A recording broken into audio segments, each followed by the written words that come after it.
Subscribe and press the bell icon to never miss another video of Bhakti Charu Swami.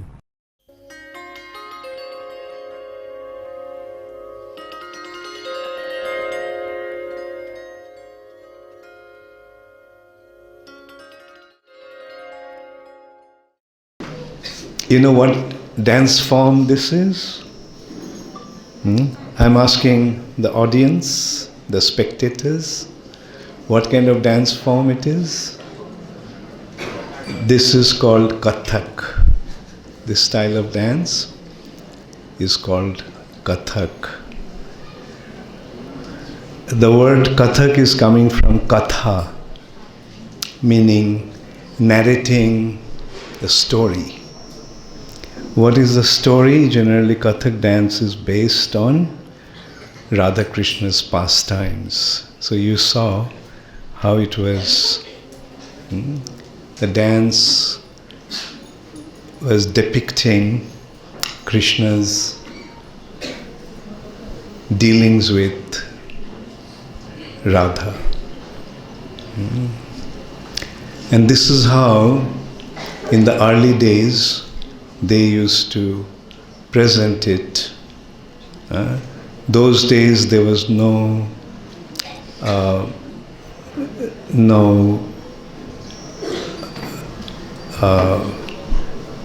movies, there was no TVs, there was no audio, there was no video. You want to say something? Ask उसमें कि अभी जितने English आप समझते हैं हिंदी बोलना उनको पूछ सकते हैं उनको. Oh, अच्छा.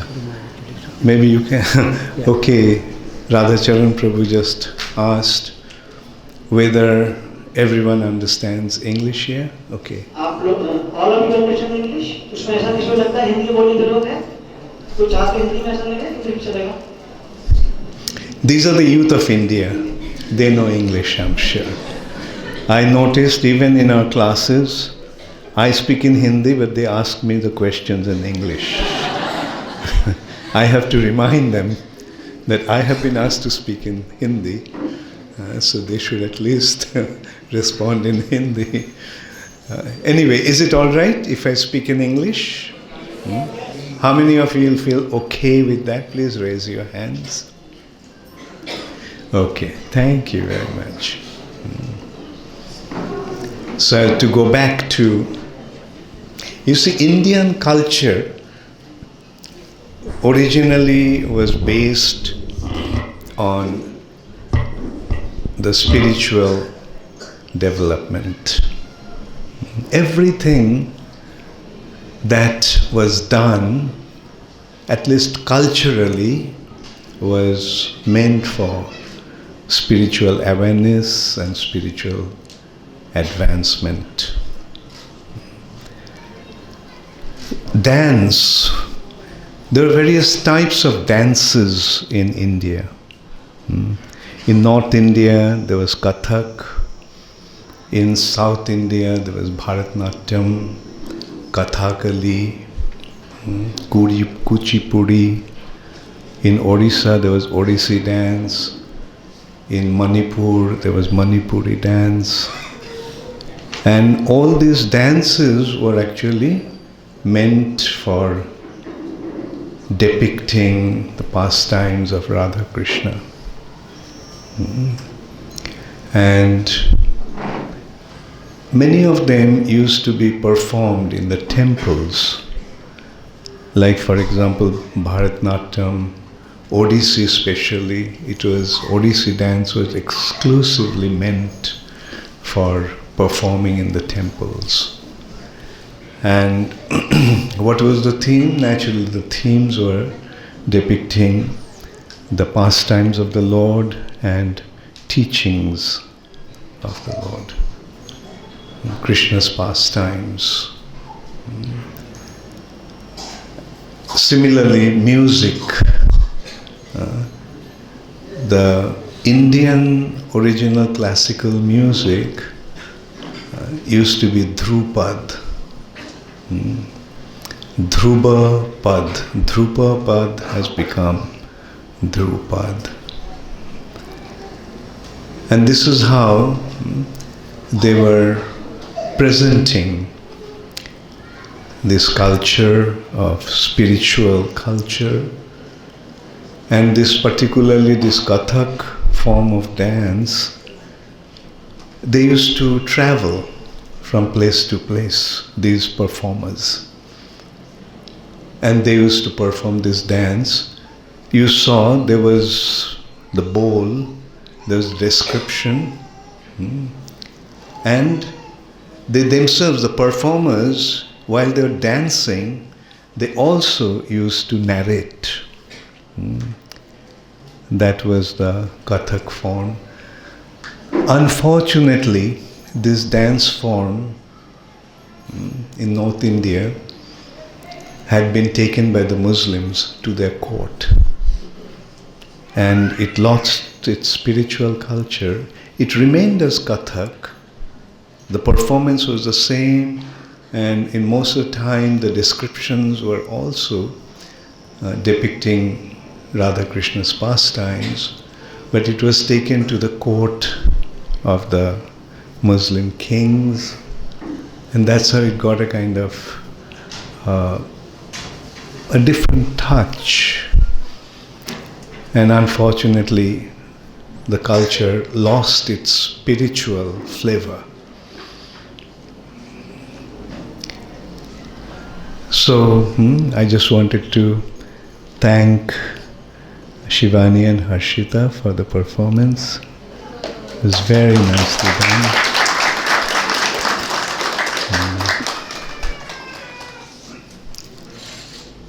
And I was also very much impressed with the drama. Very nicely presented. The performance was brilliant. The devotee who performed Michael Jackson, I was seeing how you all were applauding, and I mean, well, I don't know very much about Michael Jackson, but to me it seemed like genuine Michael Jackson.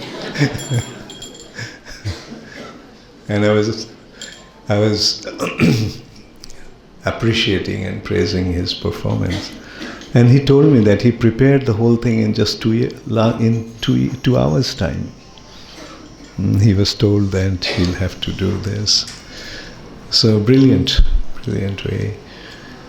Also, the one who played George Harrison.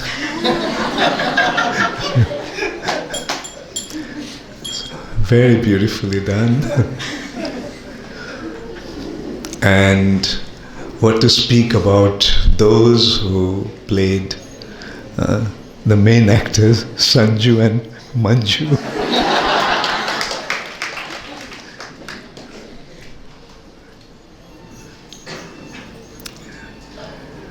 I was just seeing, how many talents are there with many of you. Very nicely it was done, and the message had been very clearly conveyed. What was the message that was conveyed through this drama? What was the message? Let's consider the two personalities have been accepted or chosen to convey the message. One message is Michael Jackson, a brilliant singer. Michael Jackson was a prodigy from his childhood, and he reached the height of success that anybody can ever dream of. At the age of 14, he was a multi-millionaire. He earned his own money actually through his performances. Such a brilliant singer. And then gradually he reached the height of his success. But unfortunately, he got addicted to drugs. Why? Why does one get into drugs? That also became quite apparent in this presentation, and which is actually real. Although he became so successful materially, internally he was suffering. Internally he was suffering so much, which obviously makes the point, money cannot buy happiness. Money cannot buy happiness. And eventually, he died out of overdose of heroin. And Michael Jackson is just one of them. There had been so many of them. Such successful individuals. But eventually, either they committed suicide or died out of overdose of drugs. And the one person that comes to my mind is Marilyn Monroe. She was the idol of America. She was celebrated as the most desirable, most desired personality. She used to have very intimate dealings with the presidents of America, like JFK, John F. Kennedy. She was very close to him.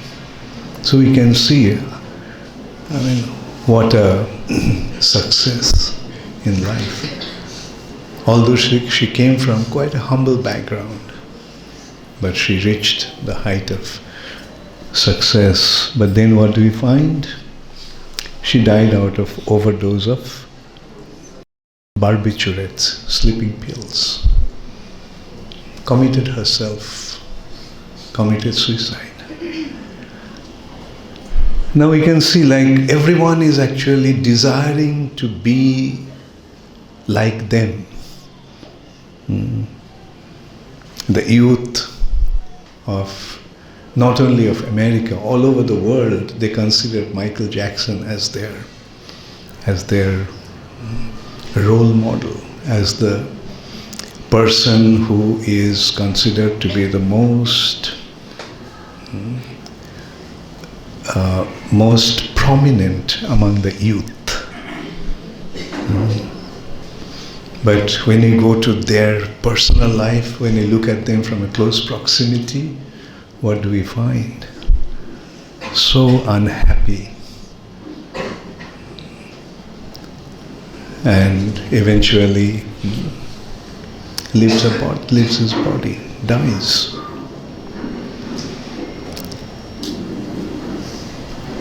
The other person that we find is George Harrison. His life was actually different. The Beatles also, those days, in the 60s and 70s, the Beatles were the most prominent, most important personalities in the world. All over the world, people knew the Beatles. They revolutionized music. They created a kind of a music which was quite different from what was going on. Those days it was rock music and jazz music. But the Beatles started something else, their own style of music, but carried a very, very profound message. And among the Beatles, George Harrison was actually different, little different. They all were somewhat spiritually inclined.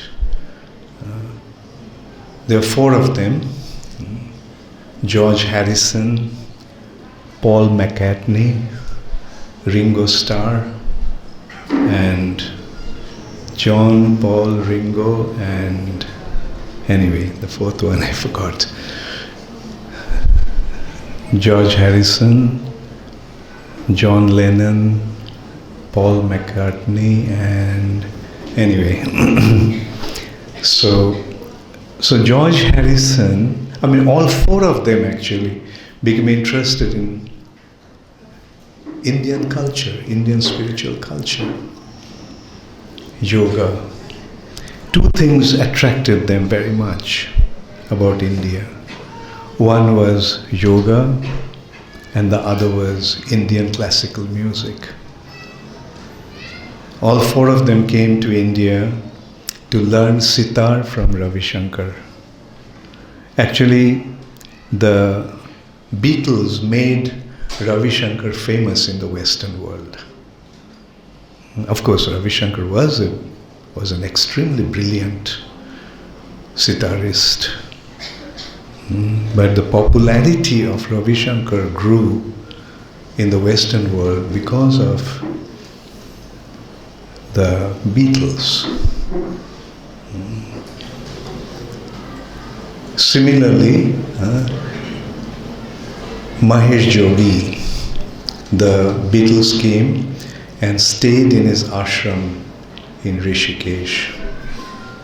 And that is how Mahesh Jogi became famous in the Western world. And out of four of them, George Harrison actually was more spiritually inclined. And he came across Srila Prabhupada. Do you want to hear how George Harrison became attracted to ISKCON?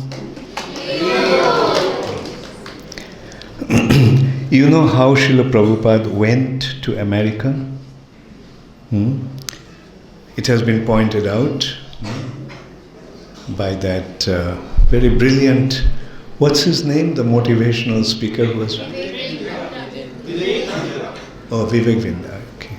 Yeah, brilliant presentation. He actually mentioned so many very, very authentic informations about Srila Prabhupada. One thing that he mentioned, Srila Prabhupada went to America at the age of 70. Srila Prabhupada didn't have any money.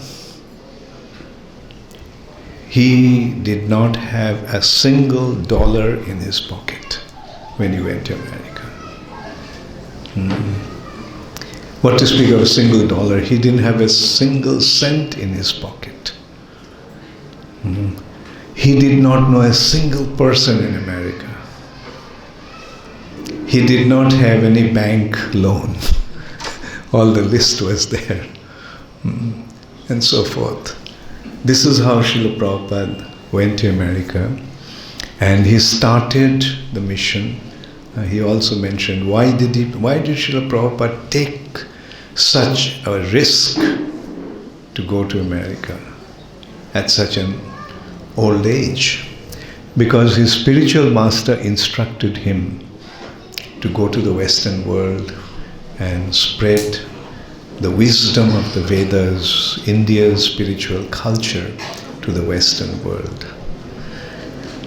And Srila Prabhupada tried to fulfill that responsibility, to fulfill that instruction for many, many years, but eventually he got the opportunity to go to the West at the age of 70. Yeah, that's all right. That's all right. At the age of 70. And when Srila Prabhupada went there, anyway, then gradually the youth of America started to respond and come forward to respond to his call. And that is how it all started. among his early disciples, there were three couples, three American couples. They were initiated by Srila Prabhupada, and their initiated names were Shamsundar Das, his wife Malati Devi Dasi, Gurudas Das, his wife's name was Jamuna, and Mukunda Das, his wife's name was Janaki. So 6 of them, practically following the footsteps of Prabhupada, decided to go to England. In America it was already spreading. Already American youth were responding, the movement started to spread, but they decided to go to England, take it out of America. And they also went penniless, practically, with very little resources, very little money. They took a cheap flight to Amsterdam from Montreal, and they thought they will go to Holland, Amsterdam, and then go across the channel, English Channel, and go to England. But when they went there, they found out that in order to enter into UK, they have to show certain amount of money. But they didn't have that kind of money. So they put all their money together, whatever they had, and one couple went across the channel and sent the money back to Holland for the second couple to go. So this is how in 3 batches they entered into England. And they were staying, fortunately some Indian family allowed them to stay with them, and so that is how they were there. Who would want to listen to Indian philosophy from a group of American youth? 6 young Americans, naturally. And even the Indians were not interested, what to speak of the Westerners, the white Englishmen. Then one day they saw the picture of the Beatles wearing kurta pajama. They had already gone to India and stayed in the ashram of Mahesh Yogi. So they thought, let us go to meet them. Maybe the Beatles will be interested to the message. And so they were thinking how to go, because they were very, very important people. To get to know them, to meet them was not an easy thing. You have to have appropriate appointments and so forth. So one day Shamsundar just met one of his acquaintances from San Francisco, who was the manager of a rock group called the Grateful Dead. Probably you don't know, it's before most of you are born even. That was a very famous group also, the Grateful Dead. And so his name was Rock Scully. So he met them, and he just happened to meet him just in London. And he found out that Rock Scully actually came to meet the Beatles. So he asked him whether he could also introduce him to the Beatles. So Rock Scully said, fine, you come. So on such and such day, I will be there. So Shamsundar went, but Rock Scully was not there. And he tried to convince the gatekeeper, the guard. The guard wouldn't let him go in because he didn't have any appointment. So he was trying to convince him that his friend Roxcally is there and he made an appointment, etc. So when he was speaking to the guard like that, at that time John Lennon's wife, Yoko Ono, just arrived there. And so she saw Shyam Sundar dressed in dhoti and kurta, just like the Chotiwala's dress. So, and she said, "You must be a friend of John." And he said, "Yes, yes." So she said, "Come in." So he went in and he was sitting in the reception area waiting for Roxcally to come. At that time actually George Harrison just happened to come there. And there were many people waiting to meet him. But George Harrison just walks straight up to Shyam Sundar and tells him, where you guys have been? I saw you in San Francisco, and since then I'd been wanting to meet you, but I couldn't find you. So George Harrison actually saw the Krishna devotees had been chanting on the streets the Hare Krishna Mahamantra. And so that is how it all started. George Harrison invited them to his house, and the intimacy grew. Prabhupada went to London to meet George Harrison and the Beatles. Prabhupada actually stayed in the house of John Lennon at the time. And then George Harrison bought a beautiful manor, a beautiful property in North London, in a very, very exclusive area, and donated it to Srila Prabhupada. So this is how the relationship with George Harrison started. George Harrison also sponsored to print the Krishna book that Prabhupada wrote. So this is how the relationship with George Harrison actually started. And one can see how it was all Krishna's arrangement. They went to London, Shyam Sundar happened to meet Roxcally, and when he was about to meet George Harrison, he was not allowed entry. Then Yoko Ono just happened to be there and takes him, and George Harrison, just seeing him, comes up to him and expressed his desire that he wanted to meet them.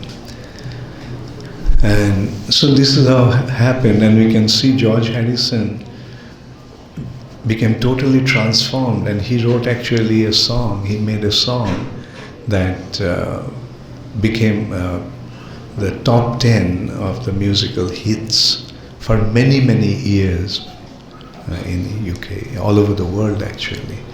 And that was My Sweet Lord, which was played here.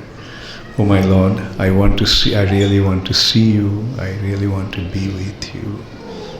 Expressing his desire to be with the Supreme Personality of Godhead. And when George Harrison was leaving his body, he was about to die, he actually wanted to meet two persons very, very specially. One was Shyam Sundar and Mukunda, his first contacts. And so this is the difference between Michael Jackson, George Harrison, two most prominent people in the world of their time.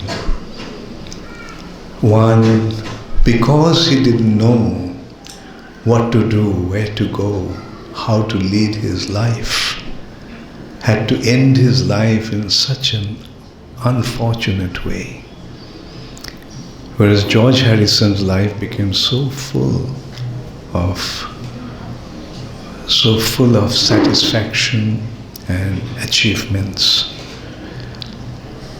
So the topic that I was supposed to speak on is how to stop worrying and start thinking. At this juncture, I don't think there is a need to speak much about it, because you have got the message. How to stop worrying? What causes worry? What causes anxiety? Anxiety is caused by uncertainty, when we do not know what to do with our life.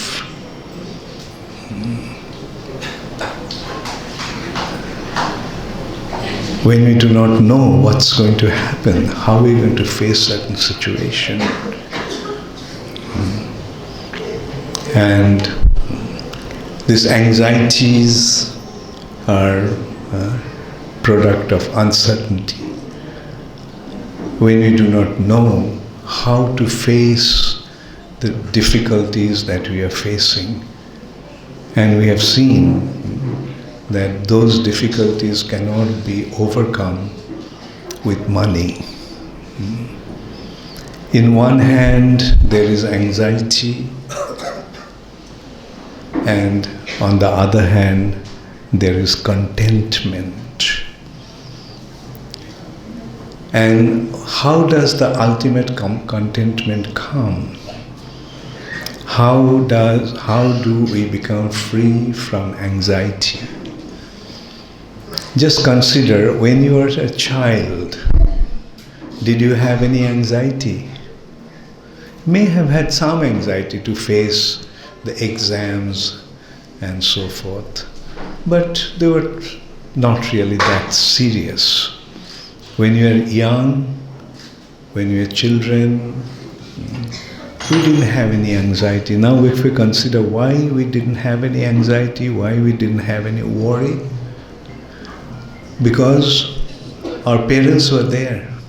We knew that they are taking care of us. They will take care of us. There is nothing to worry about. We didn't really have to be concerned about anything. But then we grow up. Then we can't depend upon our parents. We are on our own. And all kinds of anxieties start to come. How are we going to, in general, what happens? How are we going to pay our bills? How to get a job? Then we get a job, the amount of money we are getting is not enough to meet the basic needs. These are the general consideration. But with others, those who are materially successful, they have anxiety. Oh, we have to pay so much tax. Now there is GST. Now before that there was this, all the money had to be changed into the currency change, and all the black money that I had, undeclared money, now it's becoming just a bunch of papers, pieces of paper. Another anxiety. There's endless anxieties. And then there are other anxieties. I'm successful. Today only somebody was telling me how uncertain the celebrities are, the movie stars. The entire country is just, are admiring and coveting their association and wanting to be like them. But they are in anxiety that how to maintain their beauty, the beautiful feature. And I know, like some people, in order to show their masculine body, they have to take different types of drugs. And anyway, so the movie stars and the female stars, they're in such anxiety to maintain their beauty. Like I was in Dubai when a famous Indian movie star, died. Sri Devi. And it was coming out, people are talking because I was there, the house I was staying with. They were just feeding me with all the informations. And it turned out she was such an unhappy person. She was making so much money, but she was in debt. She had something like 35 plastic surgeries just to maintain her beauty. I mean, you can see, although she is so successful, but she is in such anxiety. And the worst thing happens, like due to their success, due to their association, due to their very, very fast lifestyle, they get into drugs. And the drugs are something that keeps taking you from one to a higher one. Alcohol, marijuana, hashish, then cocaine, heroin, and goes on like that. I was told in China, eventually they actually take snake bite because these drugs don't work anymore. Actually, the drugs are poison, toxin, intoxication, taking toxins in order to get high. In order to get high means in order to run away from the reality. For them, the reality is so painful that they just want to run away from that, and they start, through these drugs, they start to dwell in a phantasmagoria. They start to dwell in a psychedelic world. And then it gets heavier and heavier. So, what to do? Then now we come to George Harrison. He was different. Why? Because very fortunately he came across Srila Prabhupada. Oh yeah, the Beatle the fourth Beatle that I forgot the name is Paul McCartney. John, George, Ringo, Paul. They were the four of them. Anyway, so we can see that actually John Lennon did not really take to Krishna consciousness, and probably you know what his life was like. He was also a very unhappy person. So the question is, like you saw in the drama, they found Sanju, whoever he was. Was it, I think you mentioned Sanjay Dutt? Was that Sanju? Okay. So I mean, I just happened to catch that name. Anyway, whatever it is, like he finds, and where is Manju?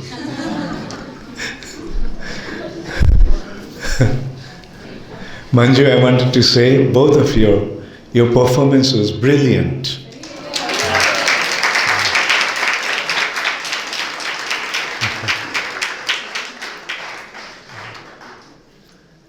So when they found Krishna consciousness, they found it to be so simple.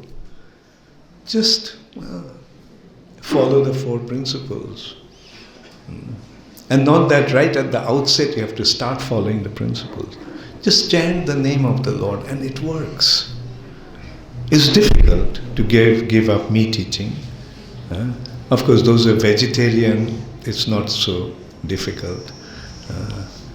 But nowadays, even the Gujaratis are becoming non-veg. Many of them, I'm not saying all of them. And Brahmins are becoming, generally they were vegetarian, but they are also becoming non-veg. Sometimes some people tell me, oh, we don't take meat at home, but outside we do take. So one is vegetarian food, stop taking intoxication, stop indulging in illicit relationship, stop gambling, or leading a life of deception. Even a gentleman has to follow that. But when you follow that, then what do you find? Our health improves. Vegetarian food is actually a key to a healthy body. Meat is not really healthy for human beings. I don't want to get into the details, but simply I can say that the human digestive system is not meant for eating meat. Human digestive system is actually exclusively vegetarian. And stop indulging in illicit relationship, stop gambling, and chant the holy name of the Lord. This chanting Hare Krishna Mahamantra is actually a prayer. This prayer is saying, my Lord, all attractive Supreme Personality of Godhead, please deliver me from my suffering condition in this world and allow me to be with you. As George Harrison sang, he got the message, and that's why he sang. My Lord, I really want to see you. I want to be with you, my Lord. I want to be with you. That's the prayer, Hare Krishna Mahamantra, and it ultimately leads to Hare Krishna Mahamantra. That song was so popular actually. I was in Germany at that time, and I had an American friend. During the vacation, summer vacation, he went back to America, and he came back and he presented me with this cassette, My Sweet Lord. That's how I actually came across that music. Anyway, so they actually were presenting Sanju and Manju. Oh, it's so simple. It's so simple to become free from anxiety. And the bottom line is, come to think of it, if we can depend upon somebody, then we can become free from anxiety. Like when we are children, we are depending upon your father. We had the full faith that my father is going to take care of me, so I didn't have any anxiety. But when you grow up, we don't really have a shelter like that. But when we get the information that we have a Supreme Father, we have a dearmost friend, Krishna himself is declaring, Sudhidam Sarva Bhutanam. And he is giving actually the formula. Sudhidam Sarva Bhutanam Gyatva Mang Shantim Richati. That when one gets to know that I'm his dearmost friend, then he achieves perfect peace. He becomes completely peaceful in his heart, just knowing that he is there. And who is he? He is the supreme proprietor, he is the supreme controller, he is omnipotent, he is omniscient, and he is omnipresent. Even though I may not be able to see him, but he is there. And when I take shelter of him, he does take care of me. And I tell you, when you take that shelter, your heart will become completely free from anxiety. So it's a simple process. Please try to apply it in your life. And you will see the benefit of it. And you can also consider that this life, human form of life, is very, very special. It's very rare. Because the human beings have been endowed with the opportunity. We have been endowed with an opportunity to recognize our actual identity and inquire about the Supreme Creator and the Supreme Proprietor, God, and we have the means to find Him and re-establish our lost relationship with Him. Our Vedic wisdom is making that point. Athato Brahma Jigyasa. Now that you got the human form of life, inquire about your spiritual identity.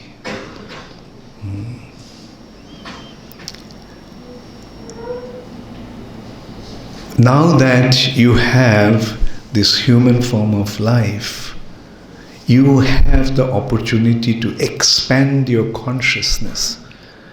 See how scientific these informations are. The Vedas are pointing out that there are different levels of consciousness. The lowest one is called covered consciousness. Those living entities are conscious, but their consciousness is practically covered. The trees and plants fall in that category. Covered consciousness. Then from insects to animals, they are in a state of shrunken consciousness. They're conscious, but their consciousness is in a shrunken state. It's quite obvious that they're conscious.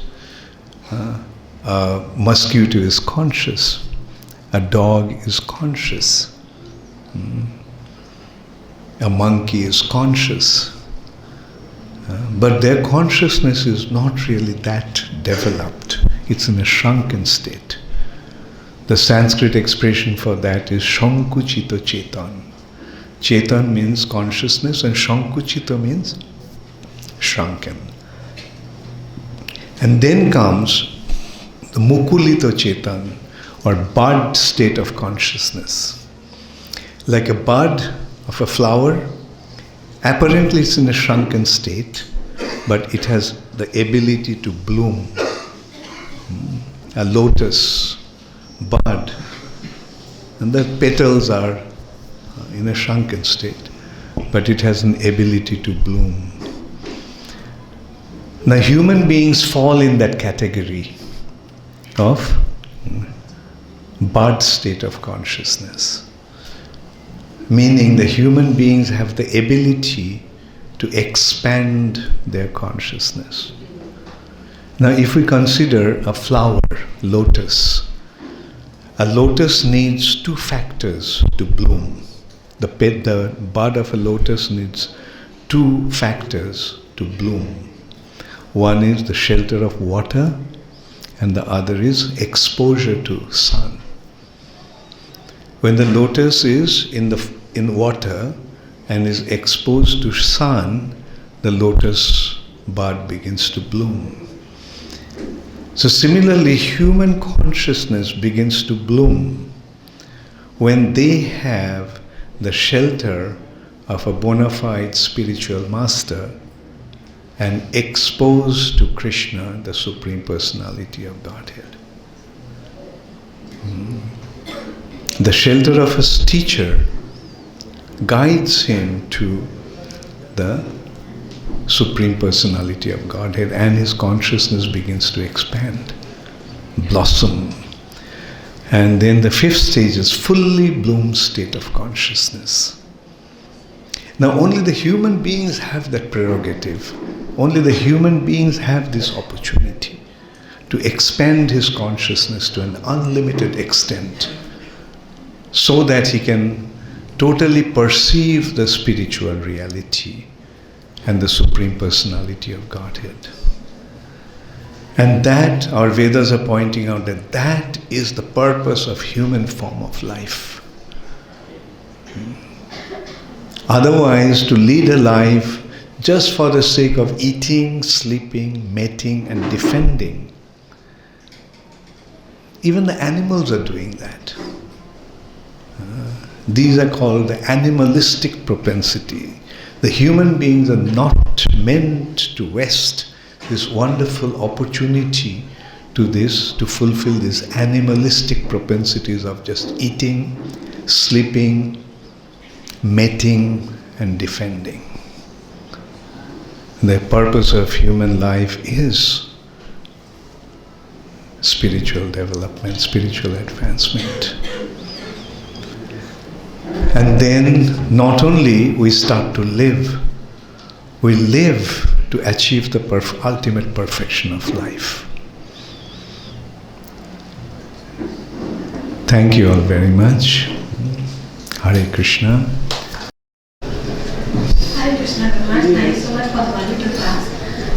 Guru Maharaj, today India is leaning forward to the Western culture.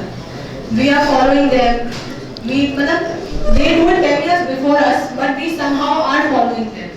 And the Indian culture, the first day you came, they told us that we have our Indian culture and heritage. But the people and the youth here are forgetting that. So how do we remind them and take them back to our Indian culture? We are imitating them actually. What's that? We are imitating the Western culture. Oh, I see. Okay. Okay. How do we... Well, if we are imitating the Western culture and if we properly observe the Western culture, then we see that the Westerners are now turning towards India. So now that the Westerners are turning towards India, then the Indians also let them also start following their own culture. Another way to look at it is, when the West is actually accepting this culture, the spiritual culture, then isn't it our responsibility to distribute it to them when we have it? But in order to distribute, we have to first have it. That's why it is important. The first thing is that we must start practicing it in order to possess it. So ultimately it's a matter of awareness. Somebody has to tell them, like George Harrison, he didn't know. But Shamsundar, he came across Shamsundar and Mukunda, and they told him, and he accepted it. So now you all have to go and start to spread this message to those, at least to those who are around you. Thank you.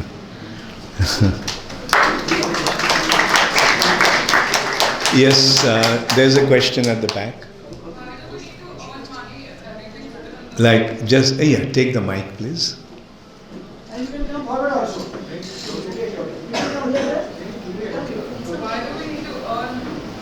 Why do we need to earn money if everything's written in the Bhagavad Gita? Why do we need to earn money? Because money is the media of exchange, and we need things, and to have those things, we need money. Right? That's why we need money. Bhagavad Gita is not saying that you don't lead your life with the appropriate necessities. You can remember who Bhagavad Gita was spoken to, Arjuna.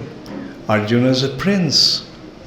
He was, of course, those days the consideration was not so much about money, but there was a consideration of having his kingdom back. Right? So taking to spiritual life doesn't mean you shun away from your material involvements. Material involvements are there, so whatever is needed.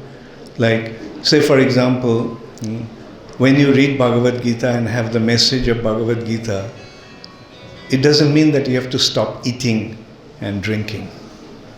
Right? You carry on with whatever your body needs. They're your necessities. Fulfill those necessities. But beyond that, there is some higher purpose, higher objective. Try to achieve that. Right? And as I said, in today's world, money, it is we, that men have made money to be so important. In the early days, there was no money. There was no need for money. They used to barter. There was a barter system. Like, you needed rice, but you needed rice, but the person who had rice, he needed apples. So you gave him the apples and he gave you the rice. But then in course of time people saw that it is difficult to always have this kind of bartering. Like you may need rice, but the person who has rice, he doesn't need apples. He needs pineapples. So that's how it becomes difficult. So they had a common medium of exchange. That common medium of exchange was gold or silver or copper. And then gradually it turned into paper currency. And now it has become credit card. So you see, this medium of exchange is needed because we need things that we may not necessarily have all the time. Therefore, there's a need to get it from somebody who has it, and therefore we need money. In order to survive, we need money. But in order to make spiritual advancement, you need Bhagavad Gita. All right? Are you reading Bhagavad Gita? Not as yet. Will you start reading? Definitely. Wonderful.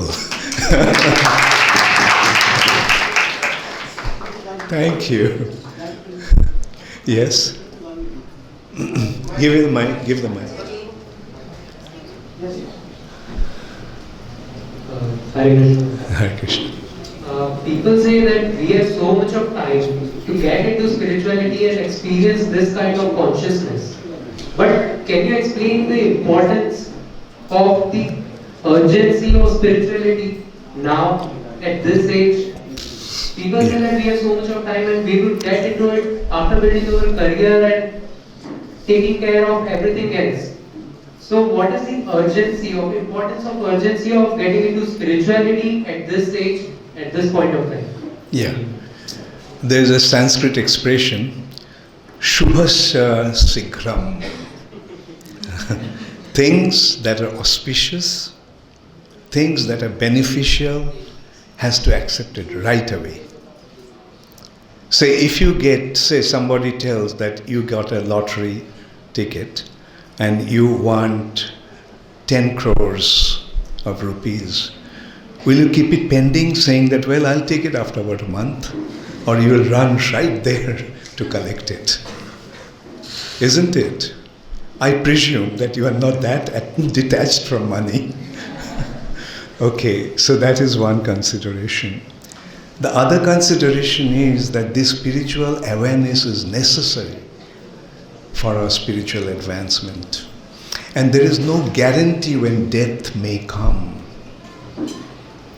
Nobody can say that I'm going to live for another 50 years or 5 years or even 5 months.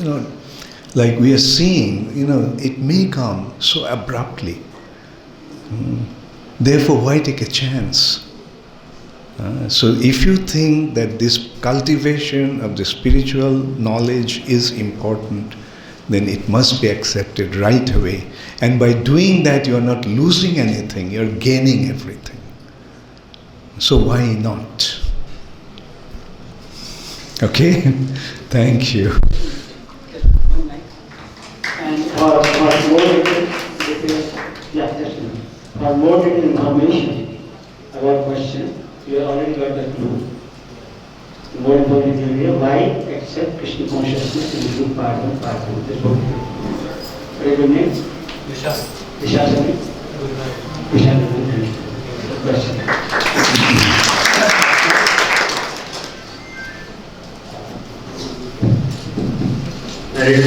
Hare Krishna.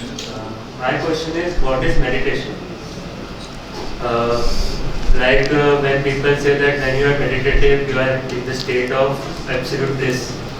But how in our day-to-day lives we can experience this when we are constantly in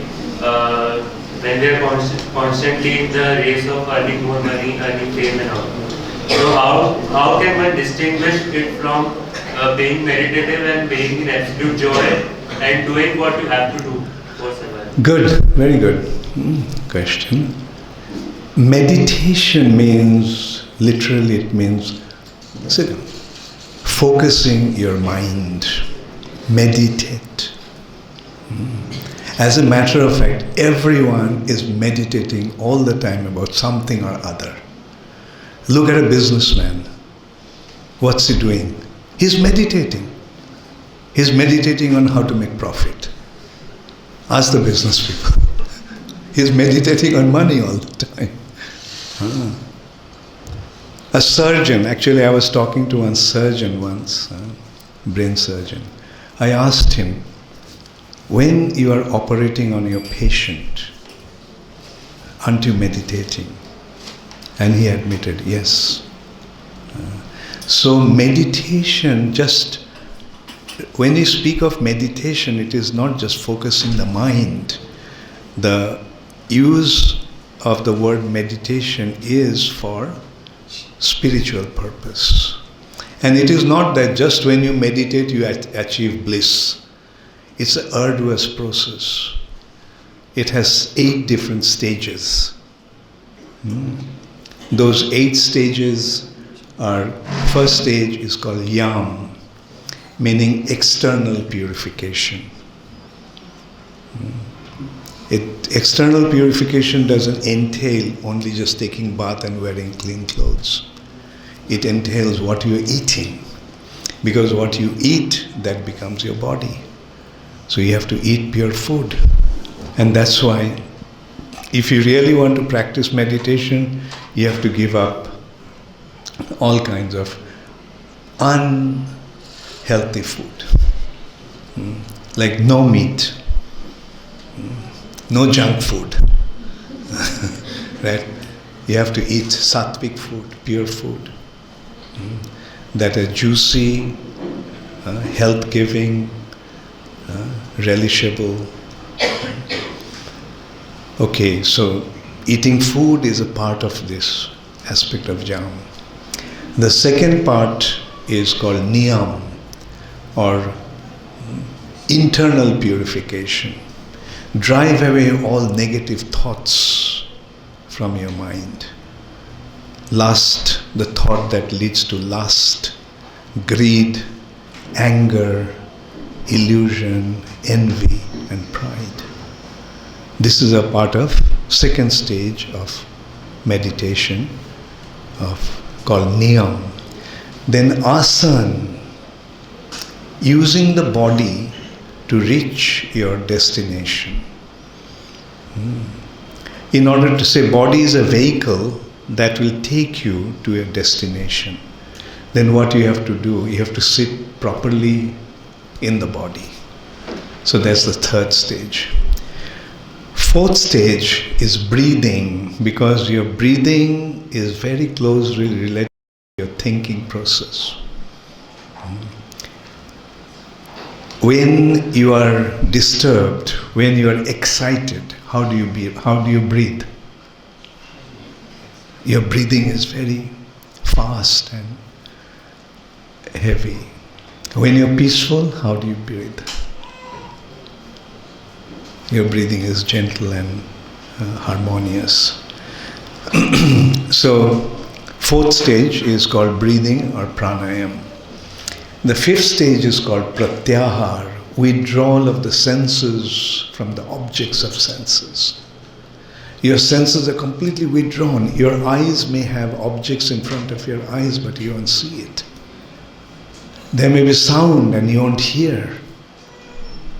There may be touch, you don't register that. Because your senses have been withdrawn completely. Mind you, that's the fifth out of the 8 stages.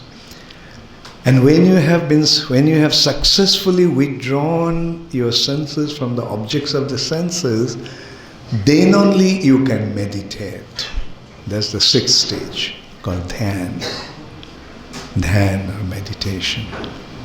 Then when the meditation becomes, that means you have internalized your senses, projecting your consciousness into the core of your heart where the Lord is situated as the super soul. Then when that meditation becomes fixed, it's a 7th stage called dharana. And then it comes the final stage of samadhi, when you see the Lord in the heart.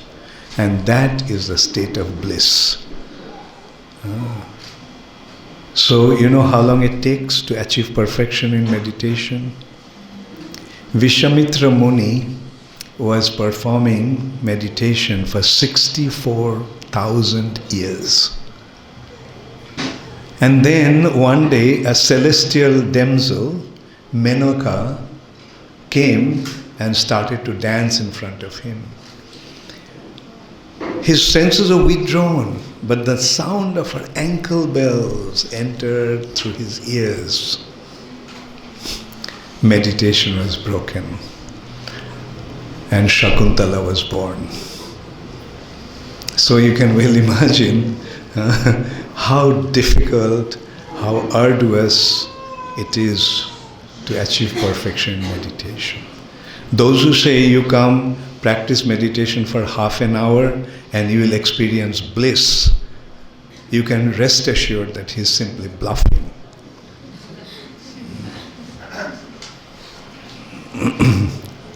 Thank you. Hare Krishna.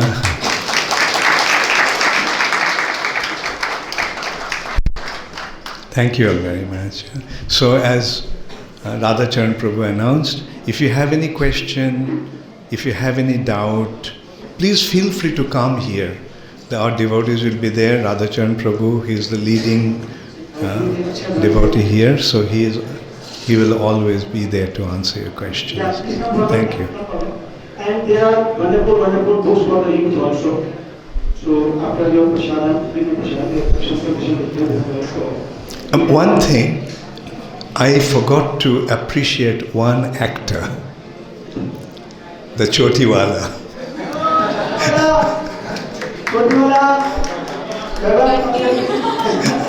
Your performance was brilliant. Thank you so much. What's his name? I forgot. Radhachan? Oh yeah, Vaibhav. Yeah. Thank you so much. Hare Krishna. I had just one question. Yeah. That is the law of karma. Is it just a theoretical concept or does it have some practicality involved? When you say law, law can never be theoretical. Law means law. It is real and it is meant to be followed. Alright? So the law of karma, just like Newton's law of motion, right? Law of motion. It's a law. Everybody, it's true. Everybody accepts it, right? To every action there's an equal and opposite reaction. Isn't it a law? I mean, it's law of physics. A thing, an object in a state of rest or in a motion, to change that, there is some external energy has to be applied. External force has to be applied. Isn't it true? The law of inertia, moment of inertia. So these are the laws. Similarly, law of karma. As you sow, so shall you reap. As you act, accordingly, you'll get the result. If you act in an inappropriate way, the result will be undesirable. If you act in a proper way, the result will be desirable. So that's the law of karma. Thank you.